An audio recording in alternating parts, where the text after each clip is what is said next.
Regardless of the crime you committed, hearing that you will spend the rest of your life in prison is difficult to accept. However, just as you think you know how others will react to such a sentence, they surprise you. From serial rapists to unremorseful murderers, here are the reactions of convicts sentenced to life in prison. As always, don't forget to hit that subscribe button and leave a comment below.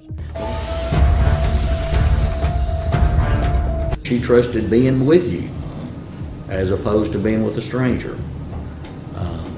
And bad things happened. This murder happened after that. This story begins with the case of Vonda Smith. This is Vonda Starr Smith of Afton, Tennessee, who was convicted of first-degree murder for the 2016 death of 21-year-old pregnant Jessie Nicole Morrison and second-degree murder for the killing of Jessie's unborn child after a trial that commenced on May 25, 2018. At the trial, state prosecutors Cecil Mills Jr. and David Baker asserted that Vonda Smith developed an unhealthy obsession with obtaining custody of her grandchild and exhibited extreme emotional distress when she was prevented from visiting her grandchild during weekends. A mild altercation occurred between Smith and Morrison on August 12, 2016, over the custodian of Morrison's son, and it escalated into a violent assault and the eventual death of Nicole Morrison. On the evening of August 12, 2016, a man walking his dog discovered her damaged body at about 7:30 p.m. on an embankment off a section of secluded Judd Neal Loop in Afton. An autopsy revealed that Morrison had numerous skull fractures, in addition to various lacerations, bruises, and cuts. The final sentence hearing for Vonda Smith took place on Monday, June 25, 2018, in the Greene County Criminal Court of Judge John F. Duggar Jr. Some witnesses testified in court in favor of Vonda Smith. Jessie Morrison's mother, Tammy Morrison, in her victim impact statement, said this: "There's not enough justice on this earth that can bring my daughter back, or my grandchild. My biggest consolation is she will never see her grandchild again." While Tammy was giving her statement, tears dripped down her face, and she was seen using a tissue to dry her eyes, showing some sign of remorse for her crime. Judge John Duggar has this to say: She trusted being with you as opposed to being with a stranger. And bad things happened.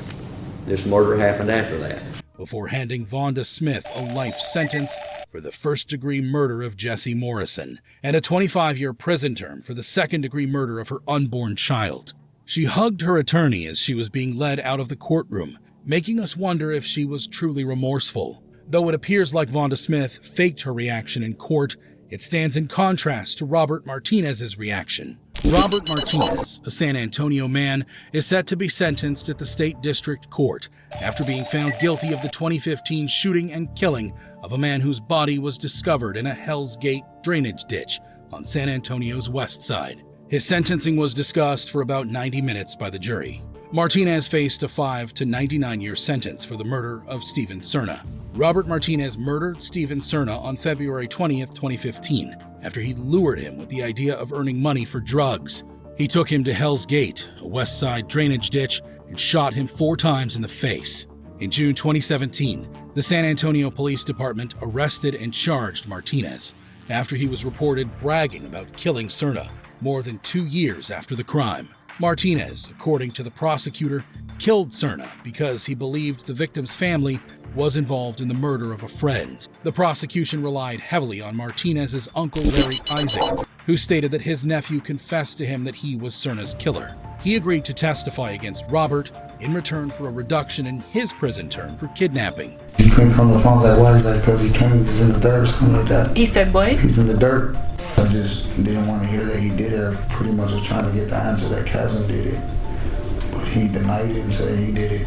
Leland McRae, the defense counsel, argued that Larry Isaac isn't the right person to testify against Robert, putting into consideration his criminal record and that the cop arrested the wrong person. This was not a retaliatory strike. There's no evidence of that. Not one drop of evidence other than from Larry Isaac, who himself does not know. The prosecutors agreed that though Isaac might not be the right witness in the case, he is believed to be telling the truth. We all should stand for the truth, no matter who tells it. He knew he had information, and he wanted to use it to help himself, but he knew he had credible information. Robert Martinez denied committing the crime and told the panel that he was innocent of Serna's murder. Following his conviction for murder by the jury, a 99-year prison term was handed down by Judge Melissa Skinner, with parole eligibility set for 20 years from the day of his sentencing. He showed no remorse after hearing Judge Melissa's verdict, maintaining a straight face throughout the sentencing. This wasn't the first time a convict maintained a straight face throughout a court hearing, as in the case of Anton Harris. For 2 years, the San Antonio Medical Center region was subjected to a terrifying ordeal. Women were attacked and injured in their homes. A high school basketball teenager from John Marshall High School was, shockingly, reported as the mastermind behind these horrific acts. A horrible incident occurred on June 3, 2016, for a woman residing in an apartment near the medical center. She opened the door to let her cat out, only to discover a hooded teenager forcing his way in. He robbed and raped her and then fled. She promptly contacted law enforcement. 6 months later, on December 22, 2016, the same masked teenager attacked again. A woman heard a knock at her door. Looking through her doorknob, she discovered no one was there. This happened 3 times. She opened the door to check who was knocking, only to be attacked by the hooded teenager, who forced his way in with a knife. He asked for money, then raped her afterwards. According to the police, the masked teenager would occasionally pretend to jog about the same neighborhood, looking for the next victim to attack. Another assault was reported in the same neighborhood on January 15, 2017. A woman was heading to her apartment when she looked back and saw a gun aimed at her by the same masked teenager in a hoodie. The teenager followed her into her apartment, raped her, and stole her belongings. He said, "Oh, your cash." And I said, "I have no cash. I only have cards." He said, "Take my card." He didn't have a gun, and he had me at gunpoint. And then he raped me. On May 28, 2017, the same hooded teenager attacked another woman at gunpoint in her residence. He raped her and stole from her. This, however, would be the last time that he would carry out his heinous act. Authorities apprehended 18-year-old Anton Harris on June 8, 2017, holding him accountable for the crimes. Authorities discovered DNA from a straw at his school, which matched that of the rape victims, linking him to the 4 cases. Harris admitted to the crimes when questioned. He claimed he had been abusing women since 2015. At his trial, prosecutor Elena Altus told the jury that Harris had sexually assaulted all his victims. Hence, he deserved a life sentence. The emotional wounds that these women suffered at the hands of that man are what you should use to base your decision today on. While in court, defense attorney Jonathan Watkins requested that the judge impose a 30-year prison sentence after the victims gave their impact statements. Put him in there till he's 50. Let him think about this. The jury deliberated for 5 hours before returning a guilty verdict. The jury sentenced Harris to 99 years in prison for aggravated sexual assault and 60 years for aggravated robbery. Throughout the judge's delivery of the verdict, Harris remained composed, showing no signs of remorse, and stood calmly after the verdict was announced. Harris's reaction in court, though cold, can't be compared to Adrian Dunn's outburst when he learned of his sentence. This is Adrian Dunn, who fatally shot Charles during what authorities say was a botched drug deal. Dunn met 24-year-old Rakeem Tariq Charles on a lonely street for a drug sale on July 16, 2012.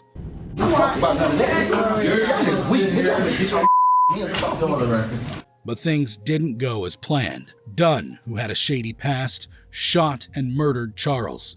Prosecutors argue that Dunn's criminal past, including previous prison time for possessing a firearm, had a significant impact on his sentencing. He also committed another gunshot before the murder and showed no remorse for his actions.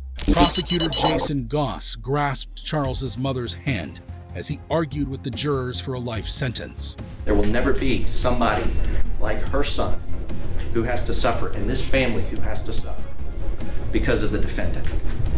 And that's why we're asking you for a life sentence. In contrast, Dunn's defense attorney argued that a shorter prison term of 35 to 40 years would be more appropriate, citing the possibility that Dunn could make positive changes to his life and contribute to society upon his release as reasons. The court disagreed with Dunn's attorney and decided that a life sentence was appropriate for Dunn. The judge gave Dunn a life sentence after the jury debated for about 2 hours, a verdict the prosecutor said was a result of his criminal records. Throughout the trial, Dunn displayed no remorse and acted as if he had done nothing wrong. But when he learned that he would no longer be free, he lost his calm. Several Bexar County Sheriff's deputies had to remove Dunn from court after he cursed and yelled abusive words at the judge. Dunn's outburst in court stands lame when compared to the dramatic and emotional reaction of Erica and Shanita in the Charleston courtroom. Erica Butts and Shanita Cunningham of Summerville, South Carolina, appear in Charleston court for the sentencing of the November 3, 2009 murder of 3-year-old Serenity Richardson. When the incident occurred, Serenity went to visit her godmother Erica, who was also her mother's best friend, at her Summerville home. Erica and Shanita subjected her to a brutal and severe beating with a belt and plastic coat hangers until she passed out for urinating on the floor. It was so severe that only her feet were left uninjured. While in court, the couple's excuse for their heinous act was a lie, that Serenity had an accident in the lavatory and they were unaware that she would die when she was being beaten. Now standing before the judge, the two lesbian lovers pleaded guilty to the murder of the 3-year-old girl. The judge didn't buy into their pleas, as she gave both of them a life sentence. Something strange happened after the judge gave his verdict. Overwhelmed with emotion, they both began to breathe heavily, cry, and passed out in court. Cries can be heard in the gallery as the clerk inquires about the presence of emergency medical technicians to revive the two women. Butt's mother was heard screaming as 3 court staff forcibly removed her from the courtroom. After a few minutes, they regained consciousness, and the court staff picked the 2 women up off the floor, set them up on wheelchairs, and wheeled them out of the courtroom.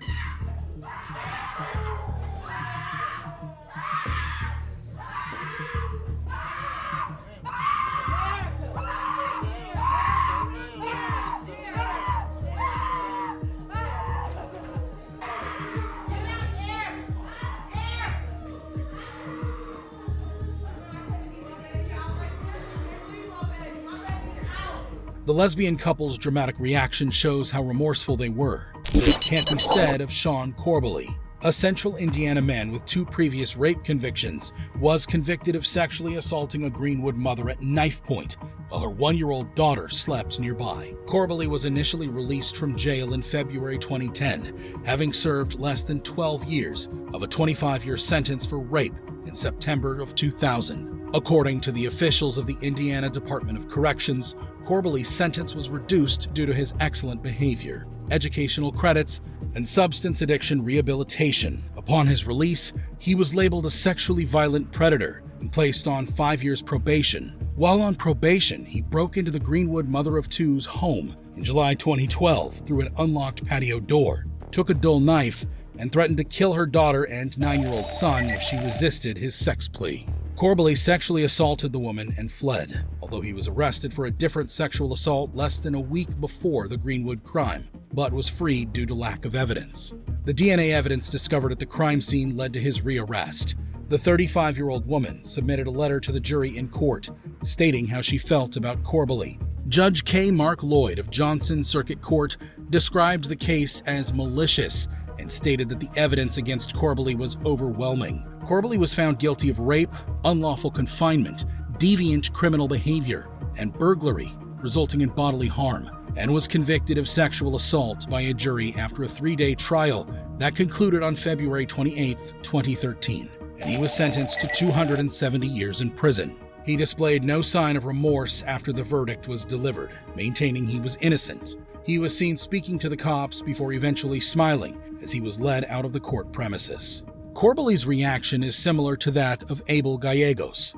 Abel Gallegos, one of 3 men convicted of murdering a lady and setting her body on fire in revenge for identifying one of them as a suspect in another crime, appeared before the Jefferson County Court for his sentencing. The Jefferson County Sheriff's Office identified the victim as Simone Duran, who was shot multiple times before being set on fire in November of 2018. According to the district attorney's office, Duran recognized Alonzo Quintana, 27, in a lineup for an Adams County shooting in early 2018. In an act of revenge, Quintana and 2 other gang members he was involved with abducted her, took her to a motel, and shot her 10 times while she pleaded for her life. They subsequently returned and poured gasoline on her body, setting it on fire. Her corpse was discovered around 1:30 a.m. on November 5, 2018, near the intersection of Nile Street and West 7th Avenue. The 3 individuals apprehended in connection with Simone Duran's demise are Rene Rosales, Abel Gallegos, and Alonso Quintana. Gallegos was convicted on several counts, including first-degree murder, conspiracy to commit murder, second-degree kidnapping, retaliation against a witness, interfering with a deceased human corpse, and tampering with evidence. The judge revealed his disdain for the disregard of human life, cruelty he exhibited. This was a horrific crime. I am struck by the casualness in which it was committed, the absolute disregard for human life. The jury found him guilty and handed down a life sentence, plus 163 years in jail. Alonso Quintana was found guilty of first-degree murder, conspiracy to commit murder, second-degree kidnapping, aggravated intimidation of a witness, retaliation against a witness, interfering with a deceased human corpse, tampering with evidence, and additional counts. He was handed a life sentence and an additional 160 years in prison. Rene Rosales was found guilty of being an accomplice to a crime, interfering with evidence, and committing a conspiracy to commit murder. He received a 150-year prison term. Abel Gallegos showed no remorse as the verdict was announced. Crying as you're let out of the courtroom to serve the rest of your life in prison. Even humming a few words as he was let out of court.